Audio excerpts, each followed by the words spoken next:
Next team, the Charlotte Hornets. Charlotte last year finished 21-61. Offensive rating last year was 28th. Defensive rating was 29th. So obviously they dealt with a lot of injuries last year. So I didn't pay too much mind to that. But good thing is the team is under the first apron and second apron.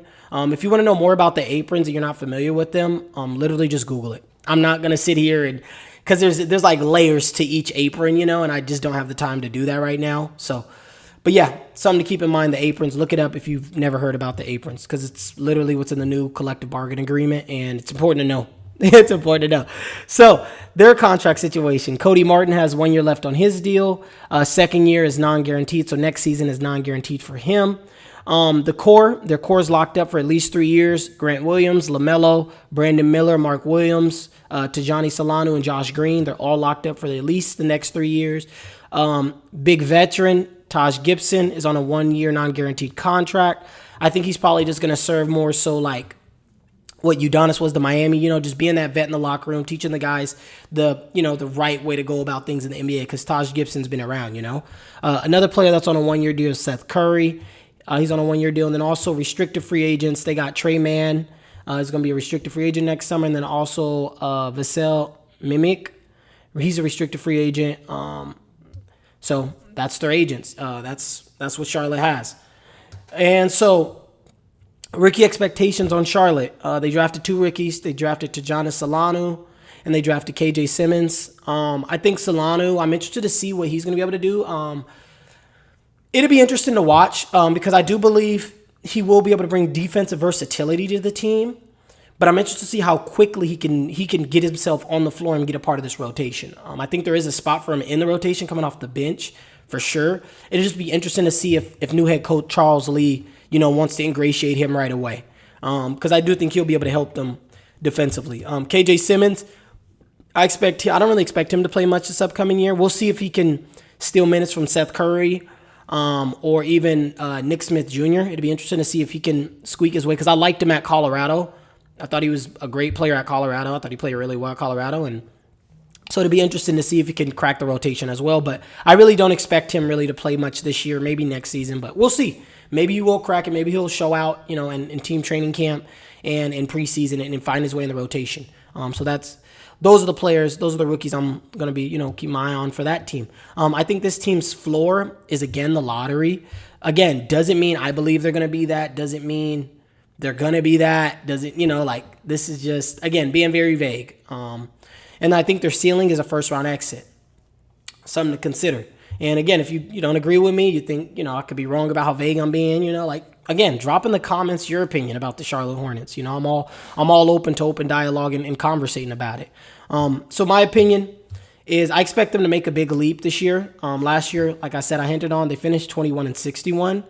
And I know I said I was going to wait, but they may or may not be one of my sleepers to make the play-in in the East. We'll see, because I do think this team is good enough to get up to 35 to 37 wins.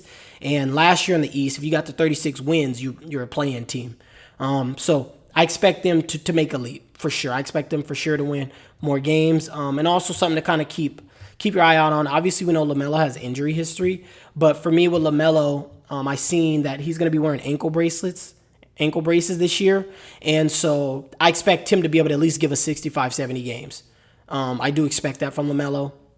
And I think if LaMelo's going to give you 65 to 70 games, if Mark Williams is going to be healthy, if Brandon Miller's going to be healthy, which I'm not worried about Brandon Miller, but Mark Williams and LaMelo more so. If those two players are healthy and you still got Miles Bridges and Josh Green, I don't see how they don't make the play-in. I just don't see how they don't, personally. And Mark Williams went to Duke too, by the way. So another thing that my opinion is also I'm excited to watch Charles Lee. It's his first year. It's going to be his first year in being a head coach. He was under Coach Bud for quite some years, and then he spent one season under Joe Mazzulla in Boston. So I'm excited to watch Charles Lee. I think he's a really great assistant coach. I know he interviewed for other jobs, didn't get those. Decided, got the Hornets job. So I think he's going to be a really good first-year head coach. I'm excited for him to bring that championship pedigree from Coach Bud and then being with Joe Mazzulla. I think that's going to be really good for the new guys, My players to keep my eye on, I kind of just named one of them, is Tijani Solano. seeing if he can crack the rotation this year and what that looks like. Because I believe that after he gets used to the NBA speed and whatnot, I think he will be able to contribute defensively right away. And since LaMelo's been on the team, they haven't really had a defensive identity, whereas this year, I think this is the first year where I think they're going to have somewhat of one. I think Brandon Miller's a solid defender. Josh Green is Josh Green. I think he's going to have a larger role than he's had in his whole career being in Charlotte. He's probably going to start for them. I think he's defensive-minded. Mark Williams is a good pick and roll big man, defensive big man, and a good rim protector. And they got Tijani Solano. So I think Charlotte's going to have potential to, for sure, improve defensively substantially.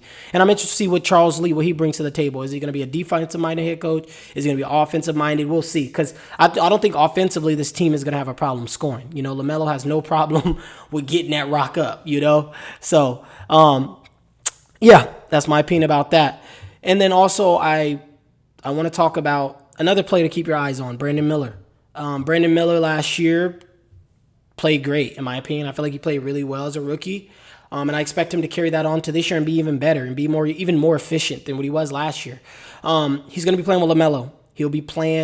He had a whole training camp with LaMelo, a whole training camp with Miles Bridges. He'll have a training camp with Mark Williams. And I think it's going to be great for him. I think it's going to be great for him to be around LaMelo and learning and understanding the offense. And he's going to have this opportunity really to be a really, really good quality player. And I expect him to make I expect him to make a leap in year 2. I do. Because now he doesn't have all the defensive scheming for him. Now there's obviously going back to scheming for LaMelo, Miles Bridges, and it allows Brandon Miller to, obviously I think when he gets to his peak, he'll probably be able to be a number 2 option. But this upcoming season, he'll probably drop down to 3 to Miles Bridges and LaMelo. Maybe he will sprout up and become 2, which I think he should be 2. But yeah, Brandon Miller, somebody to keep your eye on. I think he will take another leap this year. I think his 3-point numbers last year weren't that good. I think he shot 35% from 3 last year, 35%. And I don't have the numbers in front of me, by the way. Just letting you guys know, I don't have his numbers in front of me. This is just straight off my head. But he shot really good from the free throw line. I think he shot like 85 to 86% from the free throw line. Brandon Miller's a better 3-point shooter than 35%. He's more of a 37.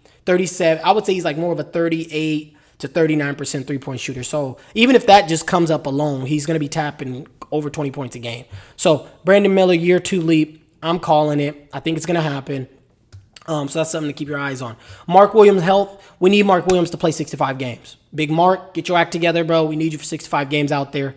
And I want to go over their draft stuff. So the draft capital, 1 through 14, they keep it. 15 through 30 goes to the Spurs.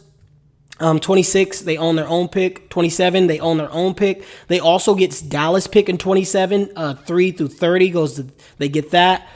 And then they also get, this is a funky stipulation, but they get Miami. They get Miami's pick if it's 15 through 30, but only if Miami conveys their first round pick to OKC this next draft in 25. So really weird stipulation. 28, they got their own. And then if the whole Miami thing still didn't get worked out, they get that in 28.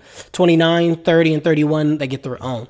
So that's the Charlotte Hornets. And again, if you have anything you believe I missed out on Charlotte, or you feel like I had some good talking points, drop in the comments, man. Let's have a conversation about this stuff. I'm always open to having great conversations and dialogue. The next team I want to talk